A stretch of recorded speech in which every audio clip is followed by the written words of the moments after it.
ನಮಸ್ತೆ, ನನ್ನ ಹೆಸರು ದೀಪಶ್ರೀ ಅಂತ. ಇವಾಗ ದಿನಾಗ್ಲೂ ಡಯಾಬಿಟಿಸ್ ಅಂತೆ, BP, sugar, migraine, stress, anxiety, back pain, ನೀ ಪೇನು, ಅದಕ್ಕೆಲ್ಲ ದಿನಾ ಒಂದೊಂದು ಮಾತ್ರೆ, ಎರಡೆರಡು ಮಾತ್ರೆ, ಮೂರ್ ಮಾತ್ರೆ ತಗೊಳ್ತಾ ಇರ್ತಾರೆ. ಈ ಮಾತ್ರೆಯಿಂದ ದೂರ ಇರಬೇಕು ಅಂದ್ರೆ ಏನ್ ಮಾಡ್ಬೇಕು ಅಂತ ಎಲ್ಲರಿಗೂ ಒಂದು ಕ್ವಶನ್ ಆಗ್ಬಿಟ್ಟಿದೆ. ಅದಕ್ಕೆ ಒಂದೇ ಸೊಲ್ಯೂಷನ್ ರೇಖಿ. ಇದು ನ್ಯಾಚುರಲ್ ಹೀಲಿಂಗ್ ಆಗಿದೆ. ಯಾವುದೇ ಸೈಡ್ ಎಫೆಕ್ಟ್ ಇರುವುದಿಲ್ಲ. ಇವತ್ತು ನಾನು ಯೋಗ ಸೇರಿ ವೆಲ್ನೆಸ್ ಸೆಂಟರ್ಗೆ ವಿಸಿಟ್ ಮಾಡಿದ್ದೀನಿ. ರೇಖಿ ಬಗ್ಗೆ ಹೆಚ್ಚಿನ ಮಾಹಿತಿ ಪಡ್ಕೊಳ್ಳಕ್ಕೆ ಗ್ರ್ಯಾಂಡ್ ಮಾಸ್ಟರ್ ಆದಂತಹ ಮಿಸಸ್ ಅಂಬಿಕಾ ಭಟ್ ಅವರನ್ನ ಇವತ್ತು ಪರಿಚಯ ಮಾಡ್ಕೊಳ್ಳೋಣ. ಬನ್ನಿ. ನಮಸ್ತೆ ಮ್ಯಾಮ್, ಹೇಗಿದ್ದೀರಾ? ನಮಸ್ಕಾರ, ಚೆನ್ನಾಗಿದ್ದೀನಿ. ನಾನು ಚೆನ್ನಾಗಿದ್ದೀನಿ ಮ್ಯಾಮ್. ಮ್ಯಾಮ್, ಇವಾಗ ಇತ್ತೀಚಿನ ದಿನಗಳಲ್ಲಿ ತುಂಬಾ ಕಾಯಿಲೆಗಳೆಲ್ಲ ಬರ್ತಾ ಇದೆಲ್ಲ, ಅದಕ್ಕೆ ಏನ್ ಕಾರಣ ಇರ್ಬೋದು? ಹೌದು ಮೇಡಮ್, ಇತ್ತೀಚಿನ ದಿನಗಳಲ್ಲಿ ಒಂದು ಚಿಕ್ಕ ಏಜ್ ಇಂದ ಕೂಡ ಪ್ರಾಬ್ಲಮ್ಸ್ ಗಳು ಸ್ಟಾರ್ಟ್ ಆಗ್ತಾ ಇದೆ. ಅಂದ್ರೆ ಒಂದು 5 ರಿಂದ 30 ವರ್ಷದವರೆಗೂ ಕೂಡ ಕಾಯಿಲೆಗಳಿಗೆ ಗುರಿ ಆಗ್ತಾ ಇದ್ದಾರೆ. ನಿಜ ಹೇಳ್ತಾ ಇರುವಂತದ್ದು. ಅತಿಯಾದ ಮಾನಸಿಕ ಒತ್ತಡ ಮತ್ತು ಒಂದು ಕೆಲಸದ ಒತ್ತಡ ಮತ್ತು ಜಂಕ್ ಫುಡ್ ಗಳಿಗೆ ನಾವು ಅಡಿಕ್ಟ್ ಆಗ್ತಾ ಇರುವಂತದ್ದು, ಗೊತ್ತಿದ್ದು ಗೊತ್ತಿಲ್ಲದೆ ಮಾಡುವಂತಹ ಕೆಲವೊಂದು ತಪ್ಪುಗಳಿಂದ ನಮ್ಮ ಲೈಫ್ ಸ್ಟೈಲೇ ಚೇಂಜ್ ಆಗ್ಬಿಡ್ತಾರೆ. ಸೊ ಹಾಗಾಗಿ ಎಲ್ಲಾ ರೀತಿಯ ಕಾಯಿಲೆಗಳು ಶುರು ಆಗ್ತಾ ಇದೆ. ಮತ್ತು ನಮ್ಮ ಆಹಾರ ಪದ್ಧತಿ ಕೂಡ ಸರಿ ಇಲ್ಲ. ನಾವು ಮೊದಲಿನ ತರ ತಿಂತಾ ಇದೀವಿ, ಆದ್ರೆ ಅದ್ರ ತಕ್ಕಂಗೆ ನಾವು ಎಕ್ಸರ್ಸೈಸ್ ಮಾಡ್ತಾ ಇಲ್ಲ, ಆ ಕ್ಯಾಲರೀಸ್ ಅನ್ನ ಕರೆಕ್ಟ್ ಆಗಿ ನಾವು ಬರ್ನ್ ಮಾಡ್ತಾ ಇಲ್ಲ, ಮತ್ತು ನಮ್ಮ ಒಂದು ಮಾನಸಿಕ ಸ್ಥಿತಿಯನ್ನ ಸಮತೋಲನದಲ್ಲಿ ಇಟ್ಕೊಳ್ತಾ ಇಲ್ಲ. ಇದೆಲ್ಲ ಕಾರಣದಿಂದ ಕಾಯಿಲೆಗಳು ಹೆಚ್ಚಾಗ್ತವೆ. ಮೇಡಮ್, ಇದಕ್ಕೆ ಯಾವ ತರ ಪರಿಹಾರ ನೀವು ಸಜೆಸ್ಟ್ ಮಾಡ್ತೀರಾ? ಅಂದ್ರೆ ಮೇಡಮ್, ಇವಾಗ ಯಾವುದೇ ರೀತಿ ಪರಿಹಾರ ಮಾಡ್ಕೊಳ್ಬೇಕಂದ್ರೆ ಮನುಷ್ಯ ಒಂದು ಕಾಯಿಲೆ ಯಾಕೆ ಬಂತು ಅಂತ ತಿಳ್ಕೊಳ್ಬೇಕಲ್ಲ. ಆ ರೂಟ್ ಅನ್ನ ನೀವು ಹಿಡಿತಾ ಬಂದ್ರೆ ಆಗ ನಿಮ್ಗೆ ಸಮಸ್ಯೆಗೆ ಮೂಲ ಸಿಕ್ಕಾಗ ಎಲ್ಲ ಪರಿಹಾರವೂ ಸಿಗ್ತಾ ಹೋಗುತ್ತೆ.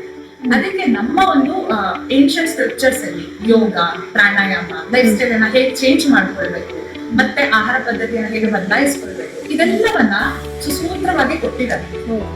ನಮ್ಮ ಮಹರ್ಷಿಗಳಿದ್ದಾರೆ, ಪತಂಜಲಿ ಮಹರ್ಷಿಗಳು ತುಂಬಾ ಒಂದು ಟೆಕ್ಸ್ಟ್ ಅಲ್ಲಿ ಇದನ್ನೆಲ್ಲ ಬರೆದಿದ್ದಾರೆ. ಅದನ್ನ ಅಪ್ಲೈ ಮಾಡ್ತಾ ಬಂದ ಹಾಗೆ ನಮ್ಮ ಮನಸ್ಸಿನಲ್ಲಿ, ನಮ್ಮ ದೇಹದಲ್ಲಿ ಬದಲಾವಣೆಗಳು ಕಂಡು ನಾವು ಕಾಯಿಲೆಗಳಿಗೆ ಗುರಿಯಾಗೋದನ್ನ ತಪ್ಪಿಸ್ಬೋದು. ಮೇಡಮ್, ಹಾಗಾದ್ರೆ ಯೋಗದಿಂದ ಮಾತ್ರ ಕಾಯಿಲೆಗಳು ಗುಣಪಡಿಸಬಹುದು ಅಂತ ಹೇಳ್ತೀರಾ, ಅಥವಾ ಬೇರೆ ಥೆರಪಿನೂ ಯೂಸ್ ಮಾಡ್ತೀರಾ ನೀವು? ಇಲ್ಲ ಮೇಡಮ್, ಆಕ್ಚುಲಿ ಯೋಗದ ಜೊತೆಗೆ ಇನ್ನ ತುಂಬಾ ಥೆರಪೀಸ್ ಅನ್ನ ನಾವು ಕೊಡ್ತಾ ಹೋಗ್ತೀವಿ. ಎಸ್ಪೆಷಲಿ ರೇಖಿ ಅನ್ನುವಂಥದ್ದು ಒಂದು ಜಪನೀಸ್ ಟೆಕ್ನಿಕ್. ಅದು ಸಿಂಬಲ್ಸ್ ಗಳ ಮೂಲಕ ವರ್ಕ್ ಆಗ್ತಾ ಹೋಗುತ್ತೆ.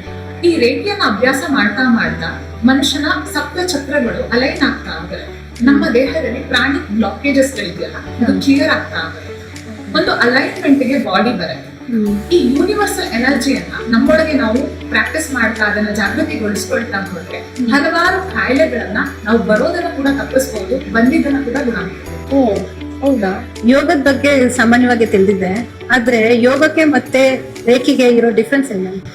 ಯೋಗವನ್ನ ಮಾಡ್ಬೇಕಾದ್ರೆ ನಾವು ಫಿಸಿಕಲಿ ನಮ್ಮನ್ನ ನಾವು 1 ಅವರ್ ಅಥವಾ 2 ಅವರ್ಸ್ ನಾವು ಡೆಡಿಕೇಟ್ ಮಾಡ್ಬೇಕಾಗುತ್ತೆ. ಮತ್ತೆ ಫಿಸಿಕಲಿ ಒಂದು ಸ್ಟ್ರೆಂತ್ ಇಟ್ಕೊಳ್ಬೇಕಾಗುತ್ತೆ. ಅಂತಹ ಒಂದು ಸ್ಟ್ರೆಂತ್ ಇಲ್ಲದೆ ಇದ್ದಾಗಲೂ ಕೂಡ ನಮ್ಗೆ ಈ ರೇಖಿ ಸಹಾಯ ಮಾಡುತ್ತೆ. ಈಗ ಫಿಸಿಕಲಿ ನಾವು ಇನ್ವಾಲ್ವ್ ಆಗ್ತಾ ಹೋದಾಗೆ ಆಸನಾಸನ ನಾವು ಮಾಡ್ಬೋದು. ಆಸನಾಸ್ ಮಾಡಿದಾಗ ನಮ್ಮ ಅಂಗಗಳು ಹೀಲ್ ಆಗುತ್ತೆ. ಆದ್ರೆ ನೀವು ಕುತ್ಕೊಳ್ಳಿಕ್ಕೆ ಆಗ್ತಾ ಇಲ್ಲ, ನಿಮ್ಗೆ ಬ್ಯಾಕ್ ಪೇನ್ ಇದೆ, ತುಂಬಾ ಮಂಡಿ ನೋಡ್ತಾ ಇದೆ, ನಿಮ್ಗೆ ಕೈ ನೋವಿದೆ, ಆಗ ಏನ್ ಮಾಡ್ತೀರಾ?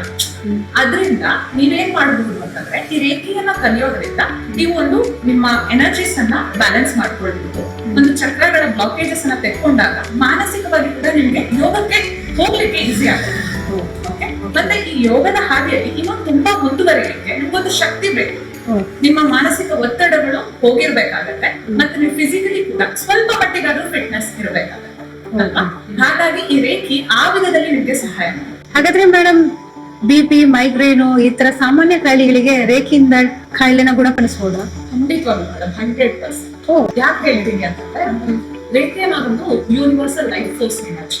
ನಮ್ಮ ಒಂದು ಪ್ರಾಣಶಕ್ತಿ ಮತ್ತೆ ರೇಖಿ ಹೇಗ್ ವರ್ಕ್ ಆಗುತ್ತೆ ಅನ್ನೋದನ್ನ ತಿಳ್ಕೊಂಡ್ಬಿಟ್ರೆ ಇದು ಖಂಡಿತವಾಗ್ಲೂ ನಿಮ್ಗೆ ಅರ್ಥ ಆಗುತ್ತೆ.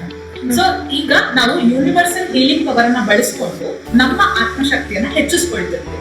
ಹಾಗೂ ನಮ್ಗೆ ಎಲ್ಲೆಲ್ಲಿ ಹೀಲಿಂಗ್ ಆಗ್ಬೇಕು, ಬ್ರೈನ್ ಅಲ್ವಾ ನಮ್ಗೆ ಹೀಲ್ ಮಾಡುವಂತದ್ದು. ಬ್ರೈನ್ ಅನ್ನ ಇದು ಸ್ಟ್ರೆಂತ್ ಮಾಡ್ತಾ ಹೋಗುತ್ತೆ. ಮನಸ್ಸನ್ನ ನಿಮ್ಗೆ ಶಕ್ತಿಯನ್ನ ತುಂಬ್ತಾ ಹೋಗೋದ್ರಿಂದ ಆ ಬ್ರೈನ್ ನಿಮ್ಗೆ ಎಲ್ಲವನ್ನ ಹೀಲ್ ಮಾಡಿ ಕೊಡುವಂಥದ್ದು. ನಿಮ್ಮೊಳಗೊಂದು ಹೀಲಿಂಗ್ ಒಂದು ಕಾನ್ಶಿಯಸ್ನೆಸ್ ಅಂತ ಇದೆ, ಅದನ್ನ ನಾವು ಎಚ್ಚರಿಸ್ತೀವಿ. ಹಾಗಾಗಿ ನಿಮ್ಮೊಳಗೆ ಹೀಲಿಂಗ್ ಆಗ್ತಾ ಹೋಗುತ್ತೆ.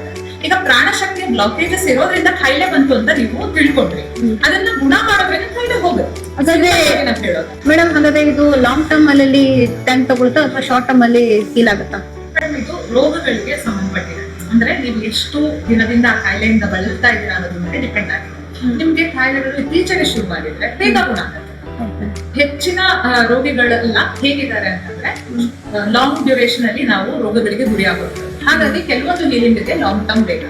ಮೇಡಮ್ ಇದನ್ನ ನಾವೇ ಕಲಿಬಹುದಾ ಅಥವಾ ಹೇಗೆ ಮ್ಯಾಮ್? ರೇಖಿ ವಿದ್ಯೆ ಅನ್ನೋದು ನೀವು ಕಲಿಬಹುದು ಮೇಡಮ್, ಅಥವಾ ಟ್ರೀಟ್ಮೆಂಟ್ ರೂಪದಲ್ಲಿ ಕೂಡ ತಗೊಳ್ಬಹುದು. ನೀವು ಕಲಿಯೋದಾದ್ರೆ ಪ್ರೊಸೀಜರ್ ಏನಂತಂದ್ರೆ ಒಂದು ಗುರುವಿನ ಮೂಲಕ ಅಂದ್ರೆ ರೇಖಿ ಗ್ರ್ಯಾಂಡ್ ಮಾಸ್ಟರ್ ಮೂಲಕ ನೀವು ಅಟ್ಯೂನ್ಮೆಂಟ್ ತಗೊಳ್ಬೇಕಾಗುತ್ತೆ. ದೀಕ್ಷೆ ಅಂತ ಇರೋದು, ಅದ ಆದ್ರೆ ಮಾತ್ರ ಸಿಂಬಲ್ಸ್ ಗಳು ವರ್ಕ್. ಇಲ್ಲಾಂದ್ರೆ ನೀವು ಎಷ್ಟೇ ಕಲ್ತ್ರು ಆ ಸಿಂಬಲ್ಸ್ ಗಳು ವರ್ಕ್ ಆಗುತ್ತೆ. ಸೊ ಆ ದೀಕ್ಷೆಯನ್ನ ತಗೊಳ್ಳುವಂತ ಪ್ರೊಸೀಜರ್ಗೆನೆ ಅಟ್ಯೂನ್ಮೆಂಟ್ ಅಂತ ಹೇಳೋದು. ಲೆವೆಲ್ 1, ಲೆವೆಲ್ 2, ಲೆವೆಲ್ 3 ಅಂತ ಮೂರಿದೆ. ಓಕೆ, ಲೆವೆಲ್ 1 ಅನ್ನ ಕಲ್ತ್ರೆ ನಾವು ಟಚ್ ಹೀಲಿಂಗ್ ಮಾಡ್ತೀವಿ. ಈಗ ಎದುರುಗಡೆ ಯಾರೇ ಇದ್ರು ಕೂಡ ಅವ್ರಿಗೆ ನಾವು ನಮ್ಮ ಕೈಯನ್ನ ಸ್ಪರ್ಶ ಮಾಡೋದ್ರಿಂದ ಅಥವಾ ಅವರ ಆರಾಗೆ ಸ್ಪರ್ಶ ಮಾಡೋದ್ರಿಂದ ನಾವು ಹೀಲಿಂಗ್ ಅನ್ನ ಮಾಡ್ತೀವಿ. ಲೆವೆಲ್ 2 ಅನ್ನ ಕಲ್ತಾಗ ಏನಾಗುತ್ತೆ, ನಿಮಗೆ ಡಿಸ್ಟೆನ್ಸ್ ಸಿಂಬಲ್ಗಳು ಕೈಗೆ ಸಿಗುತ್ತೆ. ಓಕೆ, ಸೊ ಆ ಡಿಸ್ಟೆನ್ಸ್ ಸಿಂಬಲ್ ಗಳನ್ನ ಯೂಸ್ ಮಾಡ್ಬಿಟ್ಟು ನಾವು ಯಾವುದೇ ಮೂಲೆಯಲ್ಲಿ ಇಡೀ ಭೂಮಿಯ ಮೇಲೆ ಯಾವ ಮೂಲೆಯಲ್ಲಿ ಇದ್ರೂ ಕೂಡ ರೇಖಿ ಸಿಂಬಲ್ಸ್ ಗಳು ಅದೇ ಪರ್ಟಿಕ್ಯುಲರ್ ಪರ್ಸನ್ಸ್ ಗೆ ಹೋಗಿ ತಲುಪಿ ಅವರನ್ನ ಹೀಲ್ ಮಾಡ್ತಾರೆ. ಸೊ ಈಗ ಲೆವೆಲ್ 3 ಅಲ್ಲಿ ಏನ್ ಮಾಡಬಹುದು, ಲೆವೆಲ್ 3 ಯಾಕೆ ಬೇಕು ಮನುಷ್ಯನಿಗೆ ಅಂದ್ರೆ ಮಾಸ್ಟರ್ ಹೀಲರ್ ಆಗ್ಬೋದು. ನೀವು ಬೇರೆಯವರಿಗೆ ಇನ್ನ ದೊಡ್ಡ ದೊಡ್ಡ ಕಾಯಿಲೆಗಳಿಗೆ ನೀವು ಹೀಲ್ ಮಾಡ್ಲಿಕ್ಕೆ ಸ್ಟಾರ್ಟ್ ಮಾಡೋದು. ಲೆವೆಲ್ 3 ಅಲ್ಲಿ 2 ಪಾರ್ಟ್ ಇದಾವೆ, 3A ಮತ್ತೆ 3B ಅಂತ ಇದೆ.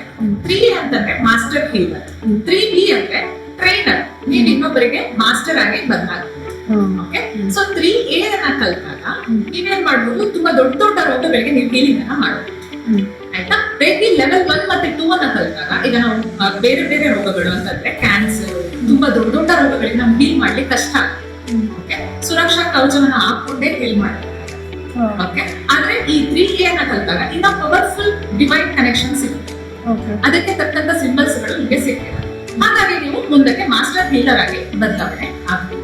3B ಅನ್ನ ಕಲಿಯೋದ್ರಿಂದ ನೀವು ಇನ್ನೊಬ್ಬರಿಗೆ ಟ್ರೈನಿಂಗ್ ಅನ್ನ ಕೊಡಬಹುದು. ಓಕೆ, ಗ್ರ್ಯಾಂಡ್ ಮಾಸ್ಟರ್ ಆದ್ರೆ ನೀವು ನಂತರ ಇನ್ನೊಬ್ಬರಿಗೆ ದೀಕ್ಷೆಯನ್ನ ಕೊಡಬಹುದು. ಇವಾಗ ಸಾಮಾನ್ಯವಾಗಿ ಎಲ್ಲರೂ ಮಹಿಳೆಯರು ಮನೇಲಿ ಇರ್ತಾರಲ್ಲ, ಅವರು ಇದನ್ನ ಕಲಿಬಹುದಾ? ಎಷ್ಟು ದಿನದಲ್ಲಿ ಕಲಿಬಹುದು? ಖಂಡಿತ ಕಲಿಬಹುದು ಮೇಡಮ್. ಇದಕ್ಕೆ ಯಾವುದೇ ರೆಸ್ಟ್ರಿಕ್ಷನ್ಸ್ ಇಲ್ಲ, ಯಾವುದೇ ಜಾತಿ ಧರ್ಮ ಮತ ಯಾವುದಕ್ಕೂ ಇದಕ್ಕೆ ರೆಸ್ಟ್ರಿಕ್ಷನ್ಸ್ ಇಲ್ಲ. ಮಡಿ ಮೈಲಿಗೆ ಆಚಾರಗಳು ಯಾವುದು ಬೇಕಾಗಿಲ್ಲ. ಸೊ ಹಾಗಾಗಿ ನೀವು ಯಾವ ಟೈಮಲ್ಲಿ ಕೂಡ ಪ್ರಾಕ್ಟೀಸ್ ಮಾಡಬಹುದು. ಟ್ರಾವೆಲ್ ಮಾಡ್ಬೇಕಾದ್ರೂ ಕೂಡ ನೀವು ಪ್ರಾಕ್ಟೀಸ್ ಮಾಡ್ಕೊಳ್ತಾ ಹೋಗ್ಬೋದು. ಅಷ್ಟು ಸಿಂಪ್ಲೆಸ್ಟ್ ವಿದ್ಯೆ.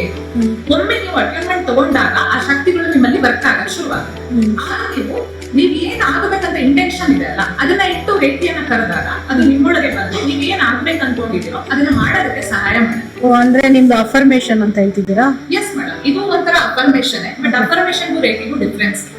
ಓಕೆ, ಅಫರ್ಮೇಶನ್ ಅಂದ್ರೆ ನಾವು ಹೇಳ್ತಾ ಇರುವಂತದ್ದು ಮಂತ್ರ.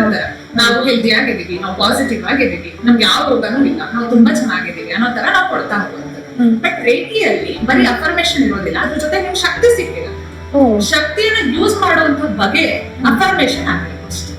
ಈ ಶಕ್ತಿ ಬಂದಿದೆ ಅಂತ ನಮ್ಗೆ ಹೆಂಗ್ ಗೊತ್ತಾಗುತ್ತೆ? ನಿಮ್ಮ ಕೈಯಲ್ಲಿ ಅದರ ಬಿಸಿ ಗೊತ್ತಾಗತ್ತೆ, ಅಥವಾ ಜುಮ್ ಆಗುವಂತಹ ಅನುಭವ ಆಗತ್ತೆ. ನೀವು ಇನ್ನೊಬ್ಬರಿಗೆ ಹೀಲ್ ಮಾಡ್ಬೇಕಾದ್ರೆ ಅವರ ಯಾವ ಪಾರ್ಟ್ ಅಲ್ಲಿ ನೋವಿದೆ, ಎಲ್ಲಿದೆ ಅನ್ನೋದು ನಿಮ್ಗೆ ಸೆನ್ಸ್ ಆಗ್ತಾ ಹೋಗುತ್ತೆ.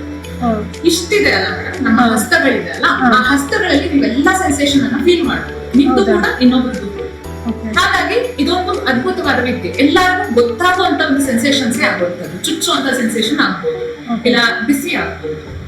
ಆರಾದಲ್ಲಿ ಎಲ್ಲೆಲ್ಲಿ ನಿಮ್ಗೆ ಪ್ರಾಬ್ಲಮ್ ಇದೆ ಎಲ್ಲವನ್ನ ನೀವು ಸ್ಕ್ಯಾನ್ ಮಾಡ್ತಾ ಬರ್ಬೋದು. ಸ್ಕ್ಯಾನ್ ಹೌದು, ಆರಾ ಸ್ಕ್ಯಾನ್ ಅಂತ ಕರಿತೀವಿ. ಆರಾ ಸ್ಕ್ಯಾನಿಂಗ್ ಅಂತಂದ್ರೆ ಇಡೀ ಮನುಷ್ಯನ ಒಂದು ಪ್ರಭಾವಳಿಯಲ್ಲಿ ಏನೇನು ರೋಗ ಇದೆಯಲ್ಲ ಫಸ್ಟ್ ಬರೋದು ಆರಾ. ಆರಾದ ನಂತರ ನಮ್ ದೇಹಕ್ಕೆ ಎಂಟ್ರಿ. ಹಾಗಾಗಿ ಎಷ್ಟು ನೀವು ಹೆಲ್ದಿ ಆಗಿರ್ತೀರಾ, ನೀವು ನೋಡಿದ ತಕ್ಷಣ ಗೊತ್ತಾಗ್ಬಿಡುತ್ತೆ, ಓ ಇವ್ರು ಹೆಲ್ದಿ ಆಗಿದ್ದಾರೆ ಅಥವಾ ಇವ್ರು ಹೆಲ್ದಿ ಆಗಿಲ್ಲ ಅನ್ನೋದು ಗೊತ್ತಾಗುತ್ತೆ. ನೀವು ಎಷ್ಟು ಸುಳ್ಳು ಹೇಳಿದ್ರು ನಿಮ್ಮ ಮುಖ ಮುಚ್ಚಿಡಕ್ಕಾಗಲ್ಲ. ಹಾಗೆ ಸೊ ಇದು ಆರಾ ಮತ್ತೆ ನಮ್ಮ ರೇಖೆ ಇರುವಂತಹ ಕನೆಕ್ಷನ್. ಈಗ ನಾವು ಹೊರಗಡೆ ಡಿಸ್ಟೆನ್ಸ್ ಹೀಲಿಂಗ್ ಮಾಡ್ತೀವಿ ಅಂದ್ರೂ ನಾವು ಡೈರೆಕ್ಟ್ ಆಗಿ ಅವ್ರಿಗೆ ಹೋಗಿ ಟಚ್ ಮಾಡ್ಲಿಕ್ಕೆ ಆಗೋದಿಲ್ಲ ಅಲ್ಲ, ಅವ್ರ ಆರಾಕೆನೆ ಕಳ್ಸೋದು. ಇದು ಆರಾ ಅಂದ್ರೆ ಏನ್ ಮೇಡಮ್? ಆರಾ ಅಂತಂದ್ರೆ ಒಂದು ಪ್ರಭಾವಳಿ. ನೀವು ಹಳೆಯ ಒಂದು ಭಾವಚಿತ್ರಗಳಲ್ಲೆಲ್ಲ ನೋಡಿರ್ಬೋದು, ಕೃಷ್ಣನ ಹಿಂದೆ ಒಂದು ಬಿಳಿ ಕಲರ್ ಒಂದು ಅವರ ಸುತ್ತ ಇರುತ್ತಲ್ಲ. ಆ ತರ ನಾವು ನಮ್ಮಂಗೂ ಇದೆ. ಅವರು ಮನುಷ್ಯರಾಗೆ ಹುಟ್ಟಿದ್ದು, ಅವ್ರ ದೇವರೇ ಆಗಿರ್ಬೋದು, ಮನುಷ್ಯರಾಗಿ ಹುಟ್ಟಿದ್ದಾರೆ. ಬಟ್ ಈಗ ನಮ್ಮ ಸುತ್ತಲೂ ಕೂಡ ಒಂದು ಆರಾ ಅಂತ ಇದ್ದಾರೆ. ಆ ಆರಾ ಎಷ್ಟು ಸ್ಟ್ರಾಂಗ್ ಇರುತ್ತೋ ನಿಮ್ಗೆ ಅಷ್ಟು ಪ್ರಾಬ್ಲಮ್ಸ್ ಗಳು ಕಡಿಮೆ ಆಗ್ತಾ ಹೋಗುತ್ತೆ. ವೀಕ್ ಆರಾದವ್ರ ಮೇಲೆ ಮಾತ್ರ ಎಲ್ಲಾ ದುಷ್ಪ್ರಭಾವಗಳು ಆಗುವಂಥದ್ದು. ವಾತಾವರಣದಾಗಿರ್ಲಿ, ಆಹಾರದಾಗಿರ್ಲಿ, ಲೈಫ್ ಸ್ಟೈಲ್ ಆಗಿರ್ಲಿ, ಎಲ್ಲಾ ದುಷ್ಪರಿಣಾಮ ಆಗೋದು ಆರಾ ಸ್ಟ್ರಾಂಗ್ ಇಲ್ಲದೆ ಇದ್ದಾಗ, ಇಮ್ಯುನಿಟಿ ಸ್ಟ್ರಾಂಗ್ ಇಲ್ಲದೆ ಇದ್ದಾಗ. ಮೆಡಿಕಲ್ ಟರ್ಮ್ಸ್ ಅಲ್ಲಿ ಹೇಳ್ಬೇಕು ಅಂತಂದ್ರೆ ನಿಮ್ಗೆ ಇಮ್ಯುನಿಟಿ ಸ್ಟ್ರಾಂಗ್ ಇಲ್ಲ ಅಂತ ಹೇಳ್ತಾರೆ. ಓಕೆ, ನಿಮ್ಗೆ ಅದನ್ನ ತಡ್ಕೊಳ್ಳೋ ಶಕ್ತಿ ಇಲ್ಲ, ನೀವು ಇದನ್ನ ತಗೊಂಡ್ಬಿಡಿ ಅಂತ ಹೇಳ್ತಾರೆ. ನಾವು ಏನ್ ಹೇಳ್ತೀವಿ, ನಿಮ್ಮ ಪ್ರಾಣ ಶಕ್ತಿ ಕಡಿಮೆ ಆಗಿದೆ, ಅದನ್ನ ಸರಿ ಮಾಡ್ಕೊಳ್ಳಿ, ಎಲ್ಲಾ ಸರಿ ಆಗುತ್ತೆ ಅಂತ ರೇಖೆ. ಇದು ಮೆಡಿಟೇಷನ್ ಮಾಡೋದು ಅದು ಏನು, ಅದು ಅವರನ್ನ ಕ್ಲೀನ್ ಮಾಡುತ್ತಾ? ಮೆಡಿಟೇಷನ್ ಮಾಡುವಾಗ ನಿಮಗೆ ತುಂಬಾ ಥಾಟ್ಸ್ ಗಳು ಬರುತ್ತೆ ಮೇಡಮ್, ಹೌದಾ? ಈಗ ಮೆಡಿಟೇಷನ್ ಅಂತ ಕೂತಾಗ ನಿಮ್ಗೆ ಅತಿಯಾಗಿ ಥಾಟ್ಸ್ ಗಳು ಬಂದಾಗ ನೀವು 2 ದಿನ ಮಾಡ್ತೀರಾ, 3ನೇ ದಿನ ನಿಮ್ಗೆ ಏನ್ ಅನ್ಸುತ್ತೆ, ಇದೆಲ್ಲ ವರ್ಕ್ ಆಗಲ್ಲ ಅಂತ ಎದ್ದು ಹೋಗ್ಬಿಡ್ತೀರಾ. ಅದಕ್ಕೆ ರೀತಿಯಲ್ಲಿ ನೀವು ಮೆಡಿಟೇಷನ್ ಮಾಡೋ ನೀಡೇ ಇಲ್ವಲ್ಲ, ನಿಮ್ಗೆ ಆ ಶಕ್ತಿ ಸಿಕ್ಬಿಟ್ಟಿದೆ, ಅದನ್ನ ಚಾನಲೈಸ್ ಮಾಡಿದ್ರೆ ಸಾಕು. ಅಂದ್ರೆ ನೀವು ಒಂದೊಂದು ಪೊಸಿಷನ್ಸ್ ಗೆ ನೀವು ಕೈ ಇಡ್ತಾ ಬಂದ ಹಾಗೆ ಅಲ್ಲಿ ಏನ್ ಸಮಸ್ಯೆ ಇದೆ ಅಂತ ತಾನೇ ಹೀಲ್ ಮಾಡ್ತಾ ಬರುತ್ತೆ. ರೇಖೆ ಒಂದು ಸ್ವಯಂ ಪ್ರಜ್ಞೆ ಇದೆ, ನೀವೇನು ಅದಕ್ಕೆ ಗೈಡ್ ಮಾಡುವಂತ ಅವಶ್ಯಕತೆ ಇಲ್ಲ. ಅದಾಗೆ ಅದಕ್ಕೆ ಇಂಟ್ಯೂಷನ್ ಅಂತ ಕರಿತೀವಿ. Okay, universal intuition.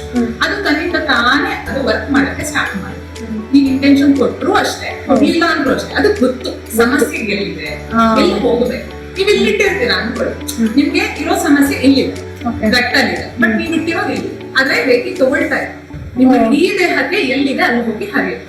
ಇದರಿಂದ ಸಮಸ್ಯೆಗಳು ಬೇಗ ಗುಣ ಆಗುತ್ತೆ. ಮೇಡಮ್, ರೇಖೆ ಕ್ಲಾಸಸ್ ತಗೊಳ್ಬೇಕು ಅಥವಾ ರೇಖೆ ಟ್ರೀಟ್ಮೆಂಟ್ಗೆ ನಾವು ಎಲ್ಲಿ ಕಾಂಟ್ಯಾಕ್ಟ್ ಮಾಡ್ಬೇಕು? ಎಸ್ ಮೇಡಮ್, ಈಗ ನಿಮ್ಗೆ ಇನ್ನ ಹೆಚ್ಚಿನ ಏನಾದ್ರು ಇನ್ಫಾರ್ಮೇಶನ್ಸ್ ಬೇಕು ಅಂತಂದ್ರೆ ನಮ್ದು ವೆಬ್ಸೈಟ್ ಇದೆ, www.yogasiriwellness.com ಅಂತ ಇದೆ. ನೀವು ಅದರಲ್ಲಿ ನೀವು ನೋಡ್ಕೊಳ್ಬಹುದು, ಎನಿ ಇನ್ಫಾರ್ಮೇಶನ್ಸ್ ಅವೈಲೇಬಲ್ ಇದೆ. ಓಕೆ, ಅದಾದ್ಮೇಲೆ ನಮ್ಮನ್ನ ನೀವು ಕಾಂಟ್ಯಾಕ್ಟ್ ಮಾಡಬೇಕು ಅಂತಂದ್ರೆ ಫೇಸ್ಬುಕ್, ಇನ್ಸ್ಟಾ ಮತ್ತೆ ಯೂಟ್ಯೂಬ್ ಅಲ್ಲಿ ಕೂಡ ನೀವು ಫಾಲೋ ಮಾಡಬಹುದು. ಹಾಗೂ ಅದರಲ್ಲಿ ಎಲ್ಲ ಇನ್ಫಾರ್ಮೇಶನ್ಸ್ ನಾವು ಪ್ರೊವೈಡ್ ಮಾಡ್ತೀವಿ, ಲಿಂಕ್ ಗಳನ್ನ ಪ್ರೊವೈಡ್ ಮಾಡ್ತೀವಿ. ಯಾವ್ಯಾವ ಕ್ಲಾಸಸ್ ಇರುತ್ತೆ ಅನ್ನೋದನ್ನ ಕೂಡ ನಿಮ್ಗೆ ಇಂಟಿಮೇಟ್ ಮಾಡ್ತಾ ಹೋಗ್ತೀವಿ. ಓಕೆ, ಬಟ್ ಅದನ್ನ ಪ್ರತಿ ಸ್ಯಾಟರ್ಡೆ ಇದ್ದೇ ಇರುತ್ತೆ, ಕನ್ಫರ್ಮ್ ಆಗಿ ಇದ್ದೇ ಇರುತ್ತೆ. ಲೆವೆಲ್ 1 ಅಂಡ್ ಲೆವೆಲ್ 2 ಯಾವಾಗಲೂ ನಮ್ಮ ಸೆಂಟರ್ ಅಲ್ಲಿ ನಡೀತಾ ಇರುತ್ತೆ. ನೀವು ಪ್ರೀವಿಯರ್ ಬುಕಿಂಗ್ ಮೇಲೆ ನೀವು ಮಾಡ್ಕೊಳ್ಬಹುದು. ಟ್ರೀಟ್ಮೆಂಟ್ಗೆ ಮಾತ್ರ ಪ್ರೀವಿಯರ್ ಕನ್ಸಲ್ಟೇಷನ್ ಅವೈಲೇಬಲ್ ಇರುತ್ತೆ. ನೀವು ಅದನ್ನ ತಗೊಂಡ್ಬಿಟ್ಟೆ ಬರ್ಬೇಕಾಗುತ್ತೆ, ಬುಕಿಂಗ್ ಮಾಡಿಕೊಂಡು ಅಪಾಯಿಂಟ್ಮೆಂಟ್ ತಗೊಂಡು ನೀವು ಬರ್ಬೇಕಾಗುತ್ತೆ. ಸೊ ಇದಿಷ್ಟು ಡೀಟೇಲ್ಸ್ ಅನ್ನ ನೀವು ಇಟ್ಕೊಂಡು ನೀವು ಮುಂದುವರಿಬಹುದು. ನಿಮ್ದು ಎಷ್ಟು ಬ್ರಾಂಚಸ್ ಇದೆಲ್ಲ? ಎಸ್, ಇದು ನಮ್ಮನ್ನ ನೀವು ಪರ್ಸನಲಿ ನೀವು ಕಾಂಟ್ಯಾಕ್ಟ್ ಮಾಡ್ಬೇಕು ಅಂತಂದ್ರೆ ನಮ್ದು 2 ಬ್ರಾಂಚಸ್ ಇದೆ. ಒಂದು ರೈಲ್ವೆ ಮೆನ್ಸ್ ಎಂಪ್ಲಾಯೀಸ್ ಲೇಔಟ್ ಅಲ್ಲಿ ಒಂದು ಬ್ರಾಂಚ್ ಇದೆ, ಯೋಗಶ್ರೀ ವೆಲ್ನೆಸ್ ಸೆಂಟರ್ ಅಂತ. ಇನ್ನೊಂದು ಮುದ್ದಿನಪಾಳ್ಯದಲ್ಲಿ ಕೂಡ ಒಂದು ಬ್ರಾಂಚ್ ಇದೆ. ನೀವು 2 ಗೂಗಲ್ ಲೊಕೇಶನ್ ಅಲ್ಲಿ ನೀವು ತಿಳ್ಕೊಳ್ಬಹುದು, ಮ್ಯಾಪ್ಸ್ ಕೂಡ ನೀವು ಫಾಲೋ ಮಾಡಿ. ಓಕೆ ಮ್ಯಾಮ್, ಇಷ್ಟೊತ್ತು ನಮ್ಮ ಜೊತೆ ಮಾತಾಡಿದ್ದಕ್ಕೆ ತುಂಬಾ ಧನ್ಯವಾದಗಳು ಮ್ಯಾಮ್. ಈ ಸ್ಕ್ರೀನ್ ಅಲ್ಲಿ ಬರ್ತಾ ಇರುವಂತಹ ಕಾಂಟ್ಯಾಕ್ಟ್ ನಂಬರ್ಗೆ ಕಾಲ್ ಮಾಡಿ ಅಥವಾ ಸೋಷಿಯಲ್ ಮೀಡಿಯಾದಲ್ಲಿ ಫಾಲೋ, ಸಬ್ಸ್ಕ್ರೈಬ್ ಮಾಡಿ. ಧನ್ಯವಾದಗಳು.